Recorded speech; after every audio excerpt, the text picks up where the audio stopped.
नमस्कार। Study for examination में आपका स्वागत है। मैं राघवेंद्र प्रताप जी। आज का हमारा टॉपिक है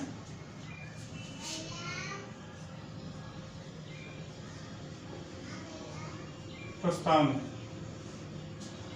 जैसा कि पिछले वीडियो में मैंने बताया था, उसको थोड़ा एक बार रिवाइज कर लेते हैं, फिर हम आगे बढ़ते हैं। पहला मैंने बताया था स्रोत। प्रस्तावना को 4 पार्ट्स में डिवाइड करके देख सकते हैं। पहला था आपका स्रोत, दूसरा था आपका प्रकृति यानी संविधान की प्रकृति कैसी है, तीसरा आपका था उद्देश्य, संविधान के उद्देश्य क्या क्या हैं, उसके बाद आपका था लागू होने की तिथि। स्रोत में मैंने बताया था कि जो संविधान का स्रोत क्या है, भारत के लोग। प्रकृति मैंने क्या बताई थी, 5 प्रकृति बताई थी। पहला था आपका संप्रभु, हमारा देश कैसा है, संप्रभु है। समाजवादी,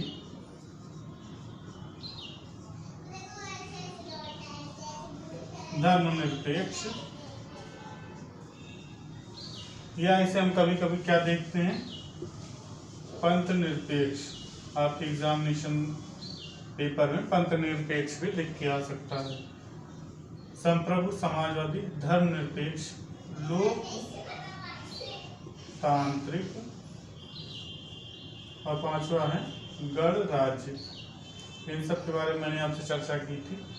उसके बाद उद्देश्य हमने बताए थे, कौन कौन से उद्देश्य हैं उसके। 3 उद्देश्य थे। पहला था न्याय, 4 उद्देश्य थे। पहला था न्याय, दूसरा था स्वतंत्रता, फिर था समानता, और चौथा था किसका, बंधुता। और लागू होने की तिथि मैंने आपको बताई थी 26 नवंबर 1949। लेकिन इसमें मैंने कंडीशन बताई थी, ये क्या था, आंशिक रूप से था, आंशिक रूप से लागू हुआ था।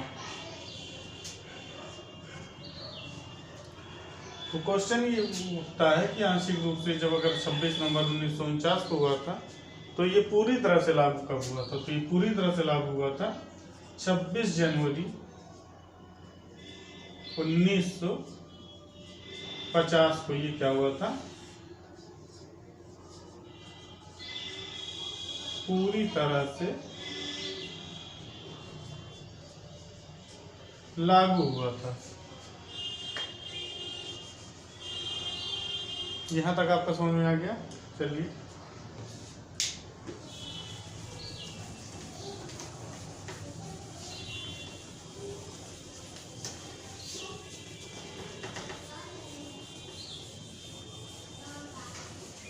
जब प्रस्तावना की बात होती है तो अक्सर इसके 2 वाद हुए, तो कई सारे वाद हैं, लेकिन इसके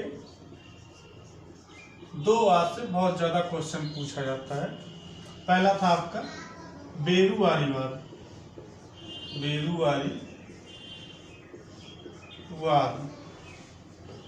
ये कब हुआ था, 1960। और दूसरा था आपका केशवानंद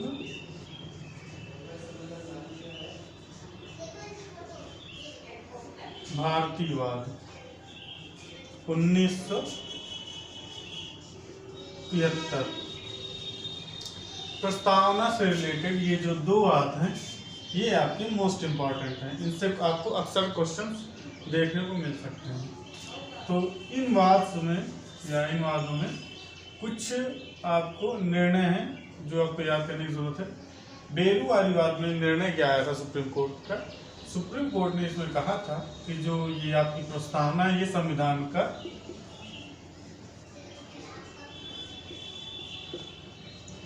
भाग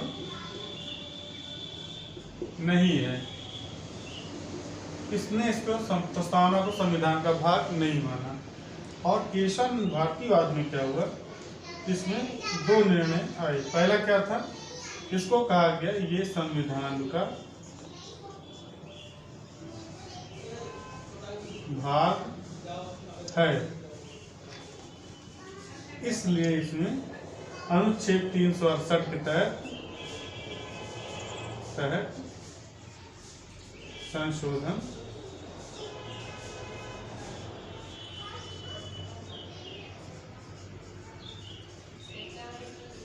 हो सकता है।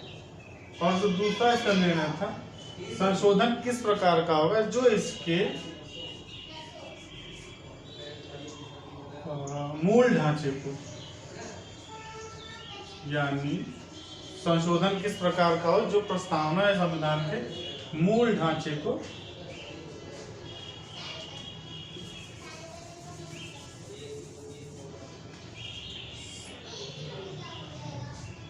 नष्ट ना करे। ठीक है, बेरुवारीवाद में आपको बताया गया कि संविधान का भाग नहीं है, और केशव भारती में क्या बताया गया, ये संविधान का भाग है, अतः इसमें 368 के तहत संशोधन किया जा सकता है। और दूसरा क्या बताया था, संशोधन किस प्रकार का हो कि मूल ढांचे पर कोई प्रभाव न पड़े या मूल ढांचे को नष्ट ना करे, यानी मूल ढांचा जो आपका है, जिस पर्पस से लिखा गया है आपका संविधान, वो पर्पस उसमें समाप्त ना हो।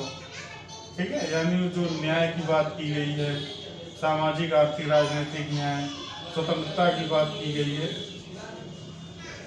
ये सब इनके मूल ढांचे के अंतर्गत आते हैं। ठीक है, तो अब क्वेश्चन क्या बन सकता है, क्वेश्चन ये बन सकता है कि किस वाद के अंतर्गत संविधान प्रस्तावना को संविधान का भाग माना गया है। किस वाद के अंतर्गत प्रस्तावना को संविधान का भाग माना गया है, तो आपका आंसर क्या होगा, केशवानंद भारती में प्रस्तावना को संविधान का भाग माना गया है। जैसे ही हम कहते हैं ये संविधान का भाग माना गया है, वैसे इसका मतलब क्या हो जाता है, अर्थात 368 के तहत इसमें संशोधन किया जा सकता है। ठीक है, अब देखिएगा, जैसे ही इसने कहा था 368, ये कब फैसला आया था, 1973 में। तो आपको जैसे 1973 आपने पढ़ा, आपको कुछ याद आया, मैंने क्या बताया था, प्रस्तावना में पहली बार संशोधन कब हुआ था, 1976 में। ये फैसला कब आया था, 1973 में। 1976 में कौन सा फैसला आया था, ये था, सॉरी, कौन सा संशोधन हुआ था, 42वां संविधान संशोधन। प्रस्तावना में क्या क्या जोड़ा गया था, 3 शब्द जोड़े गए थे। पहला था आपका समाजवादी, दूसरा था आपका धर्मनिरपेक्ष, और तीसरा आपका क्या था, अखंडता। और ये जो तीनों शब्द जोड़े गए थे 1976 के अंतर्गत, इसमें दूसरा क्या है, मूल ढांचे को नष्ट ना करें। तो समाजवादी, आप नीति निर्देशक तत्व में जब जाएंगे तब उसमें आपको मिलेगा कि समाजवाद के भी लक्षण आपको भारत में दिखेंगे। फिर धर्मनिरपेक्ष, मौलिक अधिकार में आप जाएंगे तो आपको उसमें धर्मनिरपेक्षता के भी लक्षण दिखेंगे, और भी कई अनुच्छेद हैं जहाँ जहाँ आपको धर्मनिरपेक्षता के दिखेंगे।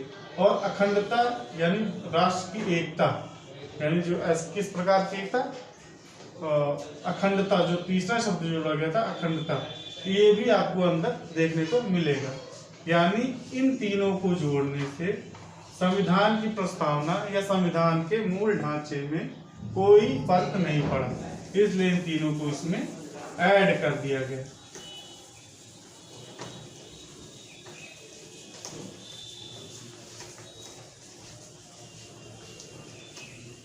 आज से हमारा टॉपिक प्रस्तावना यही से समाप्त हुआ। अगली वीडियो में हम चर्चा करेंगे अनुसूचियों पर। पूरी वीडियो को देखने के लिए बहुत बहुत धन्यवाद।